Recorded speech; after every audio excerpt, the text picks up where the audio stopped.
Hello दोस्तों, welcome back to the channel Horizon classes.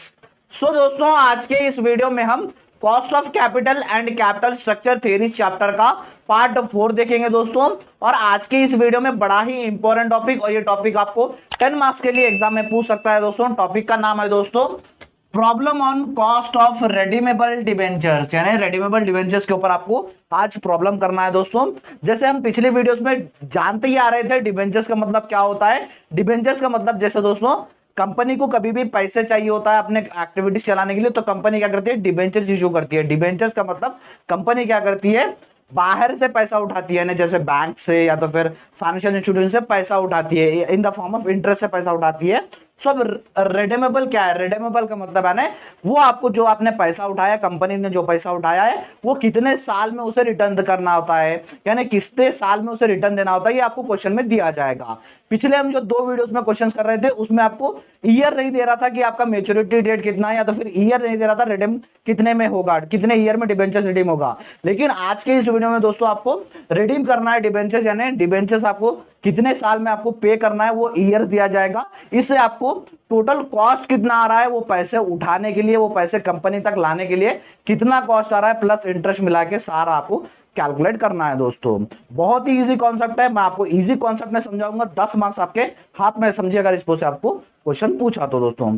चलिए आज की इस वीडियो में पहले हम क्वेश्चन अच्छे से पढ़ लेते हैं, उसके बाद हम आंसर सॉल्व करेंगे, और लास्ट में आपको इसी तरह का क्वेश्चन दूंगा आपके प्रैक्टिस के लिए। अब वो प्रैक्टिस कीजिए और उसका आंसर कमेंट सेक्शन में बताइएगा दोस्तों। सो चलिए हमारे क्वेश्चन की हम शुरुआत कर।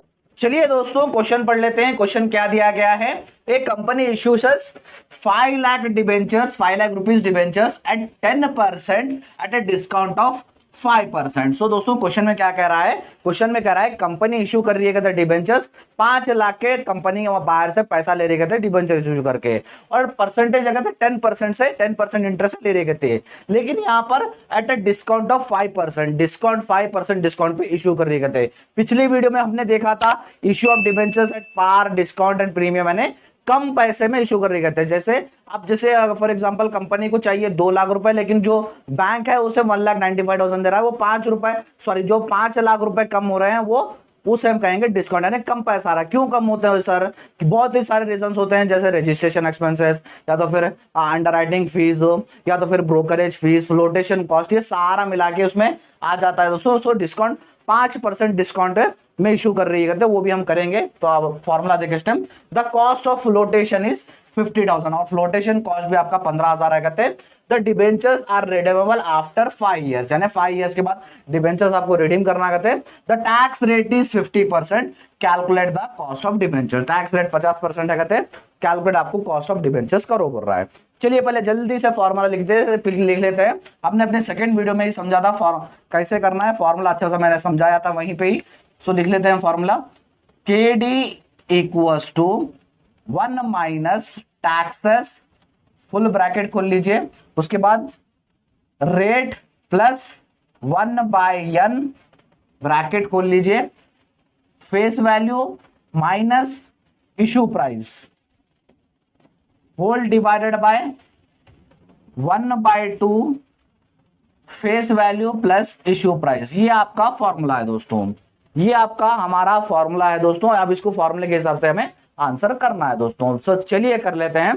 देखिए दोस्तों, ये वन एज इट इज रहेगा, माइनस टी यानी टैक्सेस, टैक्स रेट कितना है, 50% है, 50% है, 50% टैक्स रेट है तो 50 डिवाइडेड बाय 100 कर लीजिए दोस्तों। 50 डिवाइडेड बाय 100 करेंगे तो 0.50 आपका आंसर आएगा, या तो फिर 0.5 भी ले सकते हैं।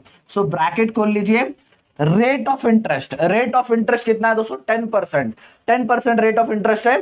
सो 5 लाख पे 10% निकाल लीजिए, 5 लाख पे इंटू 5 डिवाइडेड बाय, सॉरी 10% है ना, 10 डिवाइडेड बाय 100 कर लीजिए, तो आंसर आपका 50,000 आ जाएगा। 50,000 आंसर आ गया, प्लस 1 एज इट इज रख लीजिए। अब ये यन क्या है सर, यन यानी number of years to redeem the debentures, कितने साल में आपको पे करना है, 5 इयर्स। वहां देखो debentures are redeem after 5 years, so 5। उसके बाद देख लीजिए फेस वैल्यू कितना है, फेस वैल्यू प्रिंसिपल अमाउंट आपको यहां पर लिखना आता है, फेस वैल्यू कितना है, 5 लाख है। 5 लाख फेस वैल्यू है, यहां तक समझने आ गया दोस्तों। उसके बाद देखिए माइनस है, minus issue price. Issue price हमारा 5% डिस्काउंट भी है और फ्लोटेशन कॉस्ट 15,000 भी है, ये हम आपको माइनस करना है दोस्तों। कहां पर कर लेते हैं हम ये माइनस, ये देखिए दोस्तों माइनस हम कर लेते हैं। आपको नेट प्रोसीड यानी इश्यू प्राइस निकालना है, तो net proceed equals to face value, face value discount जो भी है डिस्काउंट माइनस होता है, डिस्काउंट माइनस होता है minus flotation cost. I hope आपको दिख रहा होगा फ्लोटेशन कॉस्ट हो दोस्तों। सो दोस्तों अगर फॉर एग्जांपल आपको यहां पर debentures issued at premium of 5% देता, तो आपको यहां पर फॉर्मूले में प्लस प्रीमियम करना होता, जो हमने पिछली वीडियो में अच्छे से समझ लिया है। देखिए दोस्तों फेस वैल्यू कितना है, फेस वैल्यू 5 लाख है, 5 लाख फेस वैल्यू रख लीजिए, माइनस डिस्काउंट कितना है, डिस्काउंट आपका 5% है। 5% डिस्काउंट कितना होता है, 5 लाख पे 5% डिस्काउंट निकाल लीजिए, 5/100 कर लीजिए, तो आंसर आपका 25,000 आ जाएगा दोस्तों। 25,000 आंसर आ गया। 25,000 आंसर आने के बाद फ्लोटेशन कॉस्ट आपका यहां पर देखिए, फ्लोटेशन कॉस्ट आपका 15,000 है, फ्लोटेशन कॉस्ट 15,000 लिख लीजिए। सो दोस्तों 5 लाख माइनस 25,000 माइनस 15,000 करेंगे तो 4,60,000 आपका आंसर आ जाएगा दोस्तों। यानी आपने उठा रहे हैं 5 लाख रुपए, आपका आप डिबेंचर्स इशू कर रहे हैं 5 लाख रुपए के, लेकिन आपके हाथ को लग रहे हैं 4,60,000 रुपीज आपके हाथ को लग रहे हैं। सो 4,60,000 यहां पर लिख लीजिए, 4,60,000 यहां पर लिख लीजिए, 4,60,000 आके उसके बाद डिवाइडेड बाय फॉर्मूले के हिसाब से 1/2 as it is. Face value जैसे हमारा फेस वैल्यू जैसे 5 लाख था, 5 लाख लिख लीजिए।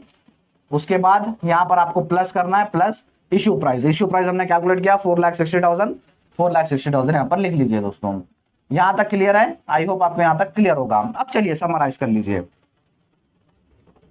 1 माइनस 0.50 करेंगे, आपके स्क्रीन के ऊपर दिख रहा होगा, 1 माइनस 0.50 करेंगे तो 0.50 आपका आंसर आ जाएगा। उसके बाद देखिए ब्रैकेट खोल लीजिए, 50,000 एज इट इज रख लीजिए, 50,000 as it is plus 1/5 as it is.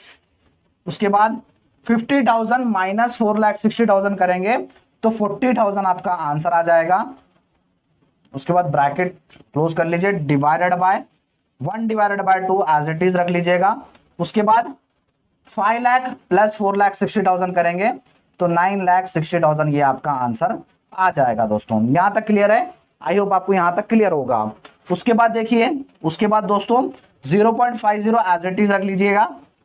उसके बाद दिख रहा होगा 50,000 भी एज इट इज रख लीजिए, समराइज कर रहे हैं हम, प्लस उसके बाद देखिए दोस्तों यहां पर ज्यादा गौर दीजिए। अब यहां तक हमने 50,000 एज इट इज लिख लिया। अब क्या करना है, अब इन दोनों को आपको इनटू करके डिवाइड करना है। 1 मल्टीप्लाइड बाय 40,000 कर लीजिए, डिवाइडेड बाय 5 कर लीजिए, यानी 40,000 मल्टीप्लाइड बाय 1 डिवाइडेड बाय 5 करेंगे तो आपका आंसर 8,000 आएगा।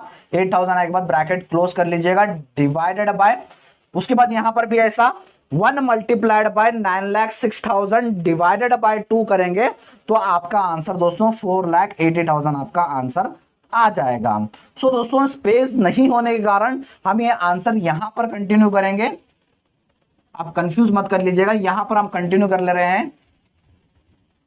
उसके बाद देखिए दोस्तों 0.50 एज इट इज रहेगा, 0.50 एज इट इज। उसके बाद देखिए 50,000 प्लस 8,000 करेंगे तो 58,000 हमारा आंसर आएगा दोस्तों। उसके बाद डिवाइडेड बाय 4,80,000 ऐसे ही रहेगा, 4,80,000 हमारा ऐसे ही रहेगा दोस्तों। उसके बाद देखिए दोस्तों 0.50 मल्टीप्लाइड बाय 58,000 करेंगे तो 29,000 आ जाएगा। 29,000 divided by as it is 4,80,000 as it is आ जाएगा। उसके बाद देखिए दोस्तों आई होप आपको यहां पर दिख रहा होगा।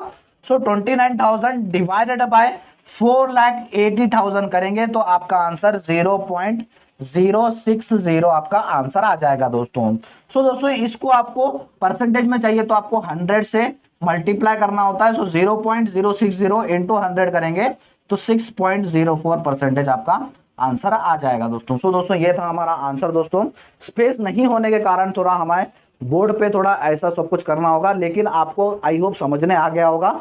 जितना मैंने बोर्ड पे लिखा है कुछ नहीं करना है दोस्तों, सिर्फ आपको ये फॉर्मूला है, फॉर्मूले के हिसाब से आपको आंसर निकालना। पहले आपको ये नेट प्रोसीड अगर आप निकाल लेंगे इश्यू प्राइस कितने में हो रहा है तो आपका सारा कॉन्सेप्ट इजी हो जाएगा दोस्तों। सो दोस्तों मुझे तो लग रहा है ये जो आपको रिडीमेबल डिबेंचर्स एट डिस्काउंट ही पूछेगा, यानी जो डिस्काउंट है वही पूछेगा इश्यू प्राइस। आपको यहाँ पर प्रीमियम नहीं पूछेगा, प्रीमियम पूछा तो आंसर आपका माइनस में आता, तो माइनस में नहीं पूछेगा, आपको डिस्काउंट पे पूछेगा। इसी तरह का क्वेश्चन अगर वो इस टॉपिक से पूछेगा तो सेम आपको इसी तरह का क्वेश्चन डालेगा दोस्तों।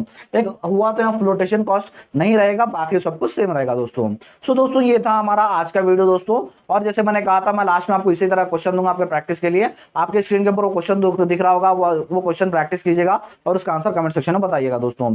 सो दोस्तों ये था हमारा आज का वीडियो दोस्तों। और एक बात, मैं एडवांस फाइनेंशियल मैनेजमेंट के क्लासेस स्टार्ट कर दिया था, जिसके प्लेलिस्ट का लिंक मैं आपको डिस्क्रिप्शन बॉक्स में दे दूंगा, जहां पर आपको एक ही जगह पर सारी क्लासेस मिल जाएंगी दोस्तों। सो दोस्तों इस चैप्टर के पार्ट 1, पार्ट 2, पार्ट 3 भी मैं आपको डिस्क्रिप्शन बॉक्स में लिंक दे दूंगा, आप जाकर देख लीजिएगा। अगर हमारा आज का वीडियो अच्छा लगा तो वीडियो को लाइक कर दीजिए, हमारे इस चैनल को सब्सक्राइब कर लीजिएगा और अपने फ्रेंड्स के साथ इस वीडियो को शेयर भी कर दीजिएगा। थैंक यू सो मच दोस्तों।